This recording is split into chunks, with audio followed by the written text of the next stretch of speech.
July 19th, 1973. That morning, a man walked onto the set of Enter the Dragon and never truly walked off again, not as the man he had been.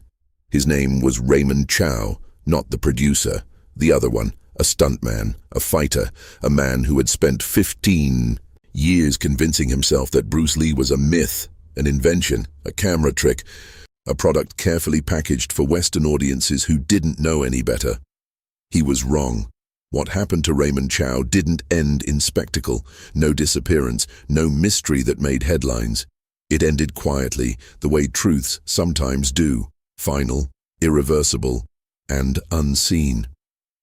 The kind of ending that never makes the news because the people who witnessed it understood the cost of speaking and the people in charge had every reason to keep it buried. This is what the film didn't show you. This is what happened when the cameras were off. Hong Kong, summer of 1973, was a city holding its breath. Officially British, unofficially ruled by different forces entirely. The docks belonged to the triads. The film industry ran on borrowed money and borrowed time. And Bruce Lee was something else entirely, something the city had never produced before and never would again. Golden Harvest knew what Enter the Dragon meant. This wasn't just another film. It was a doorway, one that would change Hong Kong cinema and how the world saw Chinese actors forever. With Warner Brothers' money behind it, there was no going back. Raymond Chow hated that. Raymond wasn't born a myth. He was born in 1941 in Kowloon, the second son of a fish merchant. By 8 years old, he had learned two truths. The world was divided into those who took and those who were taken from, and he would never be the latter. He learned to fight early, not in schools, not with discipline, but in alleys, rooftops, and back rooms where rules didn't exist and survival mattered more than form. By his late teens, people knew his name and avoided it. Stunt work didn't ask questions.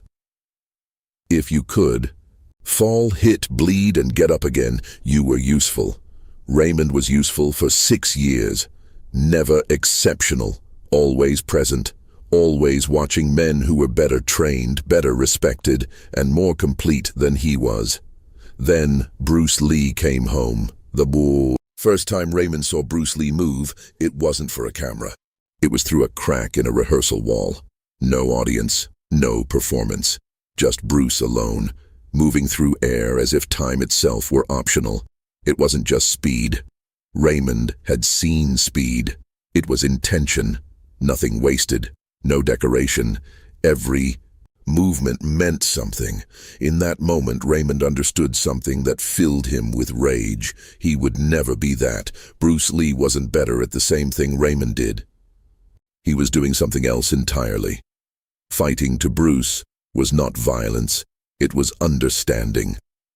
Raymond decided then to find the weakness. There was always a seam. There had to be. During Enter the Dragon, Raymond made himself invisible and indispensable. Early arrivals, late nights, quiet fixes. Until one day, during a hallway sequence, he stepped off angle and threw a real punch. Not hard, but real. Bruce deflected it without effort. Raymond hit the wall so hard he tasted metal. No one said anything, but Bruce Lee looked at him. Days later, before dawn, Raymond found Bruce alone again, not warming up, not stretching, sitting cross-legged on concrete, still as stone. The silence wasn't weakness. It had weight. When Bruce opened his eyes, there was no surprise. "You're early," Bruce said. That silence terrified Raymond more than any fight ever had. Weeks passed. Raymond watched Bruce closely, how he treated crew, stuntmen, directors, how he listened, how he moved through hierarchies as if they didn't exist. Bruce Lee didn't perform respect. He lived it. That ease, that certainty was what Raymond had chased his entire life without knowing it. And one afternoon, alone in the training area, Raymond snapped. Bruce corrected his technique. Gently, precisely. "I didn't ask," Raymond said, then quietly, deliberately, "You're good on camera." And finally, without the camera, You're nothing. Bruce Lee smiled, not for the room, not for pride, a private smile of recognition. He removed his shirt, folded it neatly, and waited.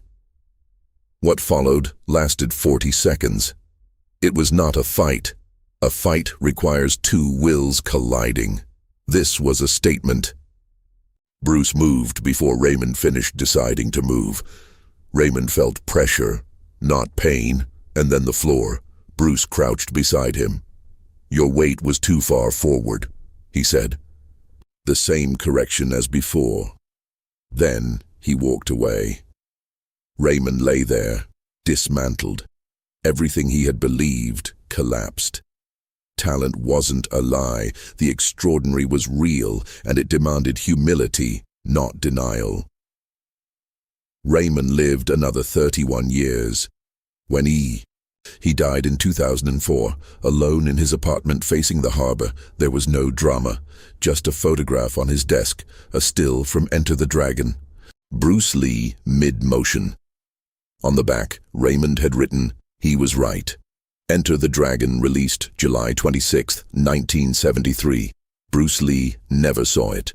But Raymond Chow spent the rest of his life answering the only question that mattered. What do you do when you discover? The extraordinary is real, you stop arguing, and you get to work.